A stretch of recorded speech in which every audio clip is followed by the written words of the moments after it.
6 signs of a stupid person. Hey, let me ask you something. Have you ever met someone who acts like they know everything but clearly doesn't? Maybe they bulldoze through conversations, refuse to listen, or double down on mistakes even when they're obviously wrong. Frustrating, isn't it? Here's the kicker, though. Stupidity isn't about intelligence on paper. It's about how someone behaves, how they approach life, and how open they are to growth. And the truth is, we all have blind spots. Yes, even you. Now, before you get defensive, let's be real. Nobody likes being called stupid. The word itself stings. But here's the thing. It's not about throwing labels around. It's about identifying behaviors that make life harder for others and for ourselves. These behaviors block our potential, damage relationships, and stop us from evolving into the people we're meant to be. So, what separates smart decisions from foolish ones? What habits hold people back while others thrive? Today, we're digging into Gishu, 6 clear signs of a stupid person. And let me tell you, these signs are everywhere. In your office, on social media, maybe even in your mirror. Ouch, I know. But don't worry, because awareness is the first step to breaking free from these toxic patterns. This is not about shaming anyone. It's about calling out behaviors that limit personal growth and understanding why they matter. The best part? Every one of these signs can be unlearned. So stick with me, and by the end of this, you'll know how to recognize these traits in others, and most importantly, in yourself. Ready? Let's go. Sign 1. Overconfidence without knowledge. You know that person who always has an opinion on everything? The one who speaks the loudest in the room, even when they clearly have no clue what they're talking about. That's overconfidence without knowledge, and it's one of the clearest signs of stupidity. Here's the thing, confidence is great when it's earned, but when someone is more focused on looking smart than actually being smart, they've got a problem. You've probably heard of the Dunning-Kruger effect, right? It's a psychological phenomenon where the least competent people are the most confident. In other words, the less someone knows, the more they think they know. Sounds familiar? Picture this. A person walks into a debate about, say, climate change. They've read one article, probably from a sketchy source, but suddenly they're the expert. They dismiss actual scientists, ignore well-researched evidence, and bulldoze anyone who tries to bring logic into the conversation. Why? Because they think they know enough to win. But in reality, they've barely scratched the surface. The real problem isn't just their lack of knowledge, it's their unwillingness to admit it. Overconfidence creates a wall. It blocks curiosity, kills growth, and makes people resistant to learning from others. When someone believes they already have all the answers, they stop asking questions. And let me tell you, the smartest people in the world are the ones who never stop asking. Here's a hard truth. None of us know everything. And that's okay. What separates wise people from fools is the ability to say, I don't know. Those 3 words might sound small, but they're a sign of self-awareness, humility, and the willingness to learn. Overconfident people. They can't handle that vulnerability. To them, admitting ignorance feels like losing. But here's what they don't realize. True intelligence isn't about showing off. It's about staying curious. It's about being open to new perspectives and having the courage to say, teach me. Overconfidence, on the other hand, is just a mask for insecurity. It's loud, it's obnoxious, and it gets in the way of real growth. So here's the takeaway. If you find yourself speaking before you think, dismissing others without listening, or doubling down on your opinion even when the evidence says otherwise, stop. Pause. Ask yourself, do I actually know what I'm talking about? Or am I just trying to sound smart? And if you spot this behavior in someone else, don't get caught in their noise. Remember, a truly intelligent person doesn't need to shout their knowledge. They let their understanding speak for itself. Overconfidence without knowledge is the loudest voice in the room, but it's also the emptiest. Now that we've tackled the first sign, Let's move on to something just as damaging: resisting change. Trust me, this one hits hard. Ready? Let's dive in. Sign 2. Resistance to change. Let's be real. Change is uncomfortable.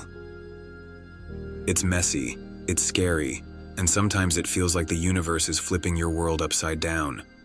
But you know what's worse than change? Stagnation. And the second sign of a stupid person is resistance to change. Clinging to the past, refusing to adapt, and rejecting anything new just because it's unfamiliar. Think about it. The world is constantly evolving.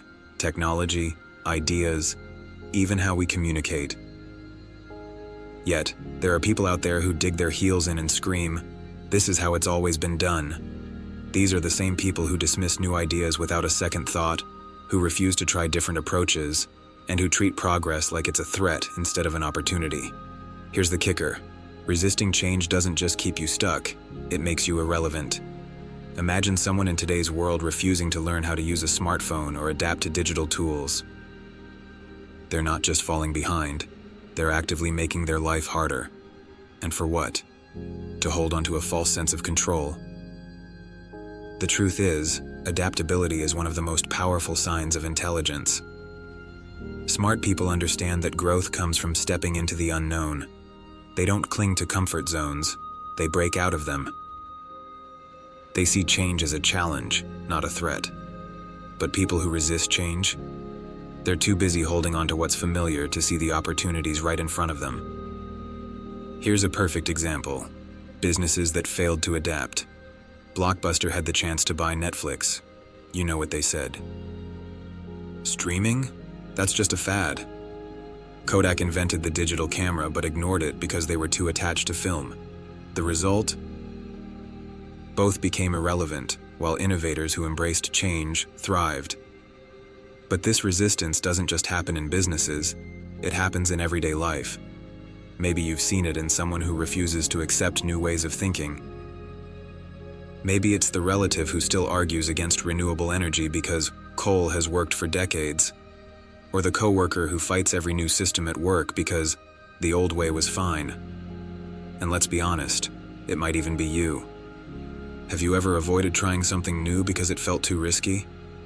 Have you ever rejected an idea because it challenged your beliefs or habits? If so, you're not alone.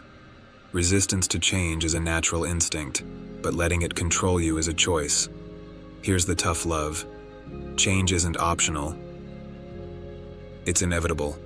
The question isn't whether you'll face it, it's how you'll respond to it. Will you resist and get left behind? Or will you embrace it and grow? Because here's the thing. Every time you resist change, you're holding on to something that no longer serves you. And that's not just foolish, it's self-destructive. So, how do you overcome it? Start by asking yourself, what am I afraid of? Most resistance to change comes from fear. Fear of failure, fear of losing control, fear of looking stupid. But remember, the greatest risks often bring the greatest rewards. Growth isn't supposed to be comfortable. It's supposed to transform you. If you're someone who resists change, it's time to break the cycle. Open your mind, challenge your assumptions, and step into the unknown. And if you see this trait in someone else, don't let their fear hold you back. Resistance to change is a prison, but adaptability, that's the key to freedom. Now that we've uncovered this sign, let's dig into the next one, something that cuts even deeper: the lack of empathy. Ready? Let's keep going. Sign 3, lack of empathy. Let's get one thing straight. Intelligence isn't just about how much you know or how fast you can solve a problem. It's about how well you understand others.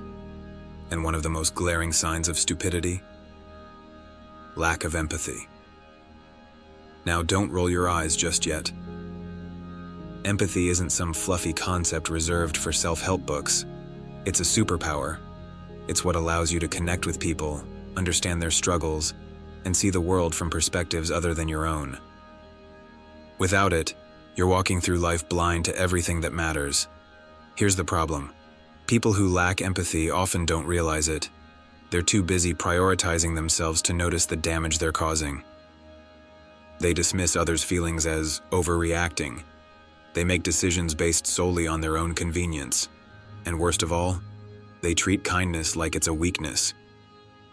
Sound familiar? Maybe it's that coworker who constantly interrupts because they think their time is more valuable, or the person who mocks someone else's struggles because they just don't get why it's a big deal, or the friend who always makes everything about them, even when you're the one who needs support. Here's the harsh truth. A lack of empathy isn't just rude, it's ignorant. When you can't put yourself in someone else's shoes, you miss out on critical information. You fail to see the nuances in a situation. You make snap judgments that lead to bad decisions. In short, you limit your ability to grow and connect. Think about it this way. The smartest leaders in the world, whether in business, politics, or relationships, aren't the ones who bulldoze their way to the top. They're the ones who listen, who understand the people they're leading, and who make decisions that benefit everyone, not just themselves. Empathy isn't just nice, it's necessary. But here's the kicker. A lack of empathy isn't always obvious.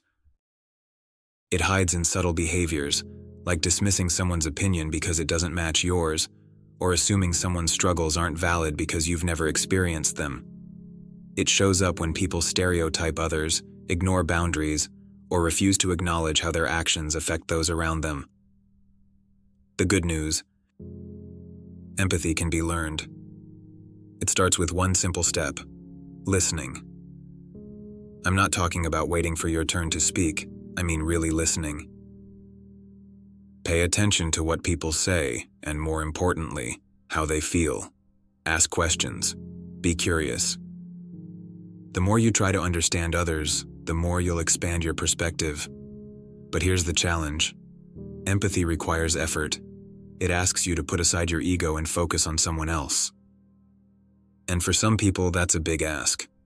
Why? Because they're stuck in their own little bubble, where their feelings and experiences are the only ones that matter. That's not just foolish, it's selfish. So here's the takeaway. If you want to avoid being the person who lacks empathy, start by practicing self-awareness. Notice when you're dismissing someone's feelings or ignoring their perspective. Ask yourself, am I really listening, or am I just waiting to talk? And if you see this behavior in others, call it out. Empathy is a skill, and like any skill, it takes practice. Without empathy, we lose our humanity. We become disconnected, selfish, and small-minded. But with it, we build stronger relationships, make better decisions, and grow into the kind of people who truly make a difference. Ready to move on? Because the next sign we're tackling is just as damaging. Blaming others for everything. Let's keep going. Sign 4. Blaming others for everything. You know that person who always has an excuse? No matter what goes wrong, it's never their fault. Their boss is unreasonable, their partner is too demanding, and the universe itself seems to be plotting against them. Sound familiar? That's blaming others for everything. And it's one of the most frustrating signs of stupidity. Let's cut to the chase. Life is unpredictable. Things will go wrong. But smart people, truly smart people, know how to take ownership of their part in the chaos. They don't waste time pointing fingers. They focus on finding solutions. On the flip side, people who constantly blame others are stuck in a cycle of victimhood. They avoid responsibility, ignore opportunities to learn, and keep making the same mistakes over and over again. Why? Because blaming others is easy. It's a way to dodge accountability and protect their fragile ego. If nothing is ever their fault, they don't have to change. They don't have to admit they were wrong. They can stay comfortable in their bubble of denial while the world around them moves on. But here's the problem. This mindset isn't just lazy, it's destructive. Think about it. If you're always blaming others, you're giving away your power. You're saying, I'm not in control of my own life. That's not just foolish, it's self-sabotaging. When you take responsibility, you take control. You can learn from your mistakes, adapt, and grow. But when you blame others, you stay stuck, spinning your wheels, wondering why nothing ever changes. Here's an example. Imagine someone who's constantly late to work. Instead of admitting they didn't manage their time well, they blame traffic, their alarm clock, or even the weather. Do those excuses change the fact that they were late? No. And until they own up to their behavior, they'll keep running into the same problem. But it's not just about being late. This mindset shows up in every part of life. Maybe it's a struggling business owner who blames their competitors instead of improving their strategy, or a student who blames their teacher for their bad grades instead of studying harder, or even a friend who blames others for failed relationships, never stopping to ask what role they played in the breakdown. Here's the hard truth. Blaming others is a dead end. It might make you feel better in the moment, but it won't get you anywhere. Growth only happens when you face your mistakes head-on and ask, what can I do differently? That's where the magic is, in the uncomfortable but necessary process of self-reflection. And listen, this doesn't mean everything is your fault. Sometimes things really are out of your control, but even in those situations you have a choice. Dwell on what went wrong, or focus on how you'll respond. Blaming others might give you a temporary escape, but taking responsibility? That's what gives you lasting power. So here's your challenge. The next time something goes wrong, resist the urge to point fingers. Instead, ask yourself, what could I have done differently? What can I learn from this? It's not about blaming yourself, it's about owning your part in the story and using it to grow. And if you see someone else stuck in this blame game, don't let them drag you down. Remind them, and yourself, that accountability is freedom. It's how you take control of your life and move forward, no matter what comes your way.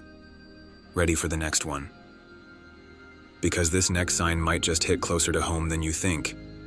Inability to listen. Let's keep going. Sign 5. Inability to listen. Have you ever tried talking to someone who just doesn't listen? You're pouring your heart out, making a point, or sharing something important, and you can see it in their eyes. They're not hearing a word you're saying. Instead, they're just waiting for their turn to talk. Frustrating, isn't it? That's inability to listen. And it's one of the clearest signs of a foolish mind. Here's the thing. Listening isn't just about hearing words. It's about understanding, connecting, and genuinely engaging with the person in front of you. But people who refuse to listen, they're not interested in any of that. They're too caught up in their own thoughts, opinions, and agendas to pay attention to anyone else. Let me paint you a picture. Imagine you're in a conversation, and the other person keeps interrupting you mid-sentence. Or worse, they nod absent-mindedly while scrolling on their phone. How does that make you feel? Ignored? Unimportant? Exactly. Because when someone doesn't listen, they're not just showing a lack of respect, they're showing a lack of awareness. But let's go deeper. Why is listening so hard for some people? Often it's because they equate listening with weakness. They think that if they stop to hear someone else's perspective, they're giving up control or admitting they don't know everything. So, instead of engaging, they dominate the conversation, cut people off, or dismiss ideas that don't align with their own. Here's the problem. When you refuse to listen, you're closing yourself off from growth. You're missing out on valuable insights, alternative perspectives, and opportunities to learn. You're also damaging relationships because, let's face it, nobody wants to be around someone who doesn't value their voice. Smart people know the power of listening. They understand that every conversation is a chance to learn something new. They ask questions, they seek clarity, and they don't just hear words, they listen for meaning. Foolish people, on the other hand, assume they already know everything worth knowing, and that assumption, it's a one-way ticket to ignorance. Think about it. How many conflicts could be avoided if people just took the time to truly listen? How many mistakes could be prevented? How many relationships could be strengthened? Listening isn't just a social skill, it's a life skill. And the inability to listen? It's a glaring red flag that someone is stuck in their own bubble. Now let's be honest. We've all been guilty of this at some point. Maybe you were distracted during a conversation, or you jumped to conclusions without hearing the whole story. It happens, but the difference between a wise person and a fool is the ability to recognize this behavior and change it. So how do you become a better listener? Start by being present. Put down your phone. Look the other person in the eye. And instead of planning your response while they're talking, focus on what they're saying. Ask questions. Clarify. Show them that you care about their perspective, not just your own. And if you spot this behavior in someone else, don't let it slide. Call it out. Tell them, "Hey, I don't feel like you're really listening to me." It's a tough conversation to have, but sometimes people need a reminder that listening is a two-way street. At the end of the day, listening isn't about agreeing with everyone or letting them have the last word. It's about being open, curious, and willing to learn. When you listen, you grow. When you don't, you stay stuck in your own little echo chamber, and trust me, that's no place to be. Now that we've tackled the fifth sign, let's move on to the final one, and it's a big one. Ignoring evidence and facts. Let's dive in. Sign 6. Ignoring evidence and facts. Let's get straight to it. This one is a biggie. Have you ever met someone who refuses to accept reality, no matter how much evidence you present? It's like trying to convince a wall. They'll argue with data, dismiss proof, and cling to their beliefs as if admitting they're wrong would shatter their very existence. That's ignoring evidence and facts. And it's not just frustrating, it's downright dangerous. Here's the truth. Facts don't care about feelings. Reality doesn't bend to personal opinions no matter how strongly someone believes them.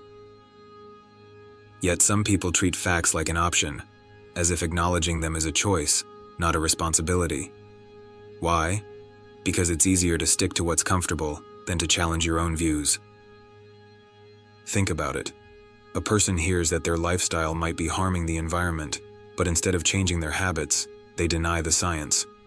Someone gets constructive feedback at work, but instead of improving, they dismiss it as bias. Or worse, people reject proven medical advice because a random post on social media said otherwise. Sound familiar? Here's the thing. Ignoring facts isn't just about stubbornness, it's about fear. Fear of being wrong. Fear of change.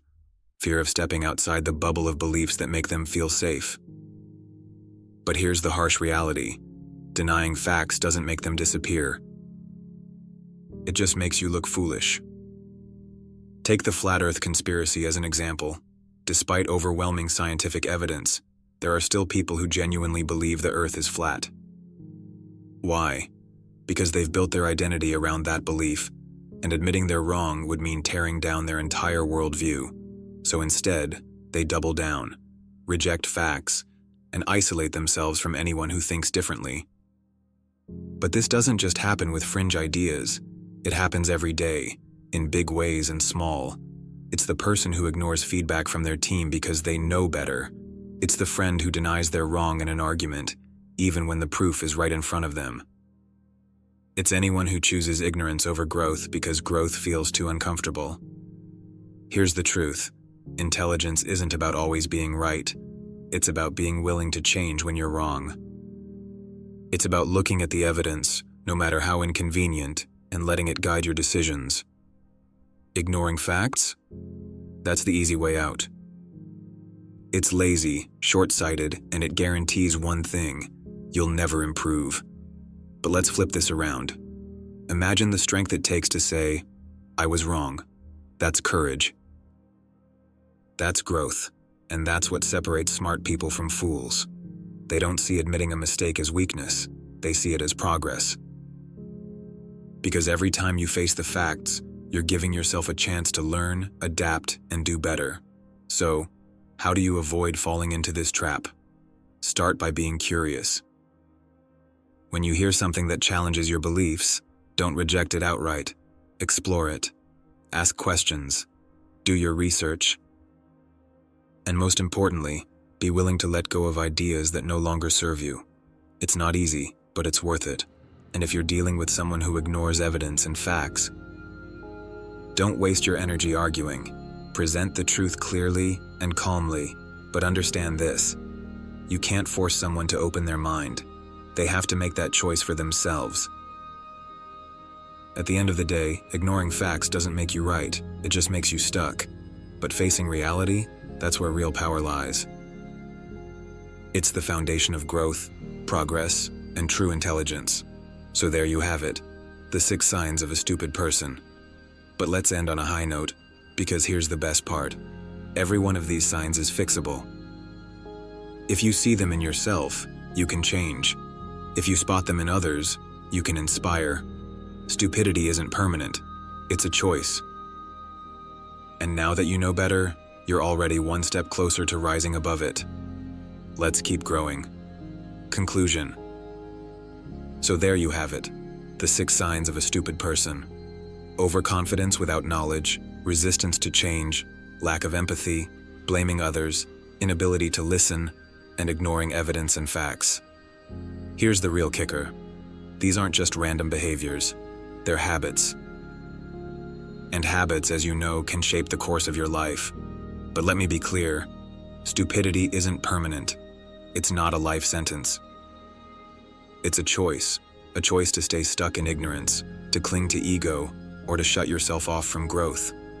And the moment you recognize these signs, whether in yourself or others, you've already taken the first step to rise above them. Now here's the hard truth. Self-awareness is uncomfortable. Looking in the mirror and admitting, I do some of these things, is tough. But that discomfort, that's where growth begins. Smart people aren't those who never make mistakes. They're the ones who learn from them, who ask questions, who stay open to change. Foolish people double down on their flaws because they're too afraid to face them. So what's the takeaway? Don't let these signs define you. Catch yourself when you start to act overconfident. Challenge yourself to embrace change, even when it's scary. Practice empathy, even when it's inconvenient. Take responsibility for your actions. Listen, not to respond, but to understand. And above all, value the truth, even when it's hard to hear. Life is too short to stay stuck in old habits that don't serve you. Break the cycle. Push yourself to grow, to evolve, and to become the person you know you're capable of being. Because at the end of the day, intelligence isn't about being perfect. It's about progress. So, I'll leave you with this. The choice is yours. Will you let these signs hold you back, or will you rise above them? The answer isn't in what you know, it's in what you do. Choose growth. Choose self-awareness. And most importantly, choose to keep learning, no matter what. You've got this. Now go out there and prove it.